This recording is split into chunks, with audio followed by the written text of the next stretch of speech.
Dans la France Bouge cet après-midi, on vous aide à mieux vous chauffer grâce à des innovations qui vont faire baisser votre facture. Si vous voulez réagir, poser des questions à nos invités, c'est simple. Écrivez-nous sur Twitter #Europe 1 ou alors appelez-nous au 39 21. Et vous savez, Céline, que tout se transforme. Et c'est un peu en partant finalement de ce constat qu'est né Mini Green Power. Bonjour Hubert Sabourin. Bonjour. Merci d'être avec nous. Vous êtes le cofondateur de cette entreprise qui propose en fait des solutions de combustion de déchets. Vous avez, je crois, travaillé pendant 27 ans dans l'industrie pétrolière et votre cofondateur, lui, est expert en turbines. L'idée vous est venue à tous les deux de créer finalement des petites centrales à partir d'énergie renouvelable, mais à l'échelle locale, c'est ça? Tout à fait, oui. Donc on s'est rencontrés il y a à peu près 6 ans.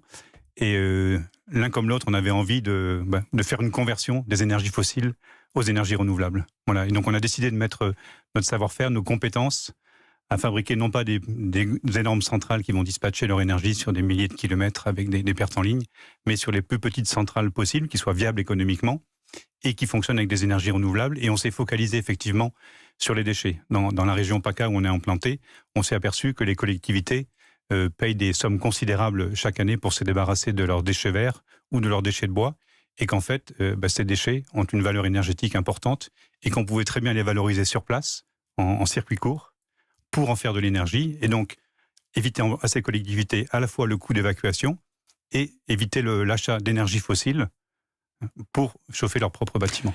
Du coup, vous récupérez, ces déchets verts notamment, la partie qui n'est pas compostable, vous la transformez? Comment est-ce que vous faites? Alors, soit on récupère effectivement directement la partie qui n'est pas compostable, donc la partie qu'on va dire ligneuse, soit on peut récupérer plus tard la partie qui a composté, parce qu'en fait, pour faire du compost, il faut avoir des branches, il faut que le mélange soit bien aéré.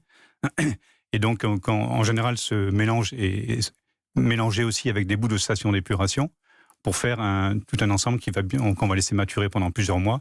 Et au bout de plusieurs mois, on filtre ce mélange. D'un côté, on va sortir du compost, et de l'autre, donc des refus de compost qui sont des petits morceaux de branches couverts un peu de boue, et c'est ça qu'on va exploiter, effectivement. Alors ça, qu'est-ce que vous en faites? Vous le brûlez? Comment ça se passe? Alors en fait, on fait ce qu'on appelle de la combustion étagée, c'est-à-dire qu'on va transformer tous ces déchets de biomasse en gaz, et on va brûler ce gaz immédiatement de manière propre.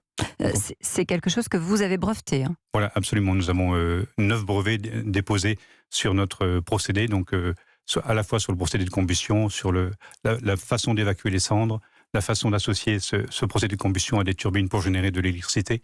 Donc on a déposé beaucoup de brevets pour pouvoir donc valoriser ces déchets en énergie de manière propre. Parce que si je schématise, ce gaz, il est brûlé de manière propre et ça fait soit de la vapeur, soit de l'eau chaude, c'est ça? Alors, soit de l'eau chaude, soit de la vapeur. Et la vapeur peut être utilisée pour faire de l'électricité dans une turbine à vapeur classique.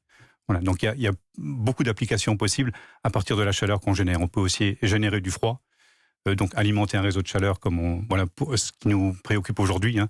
Donc, faire du chauffage collectif à partir des déchets générés par une collectivité.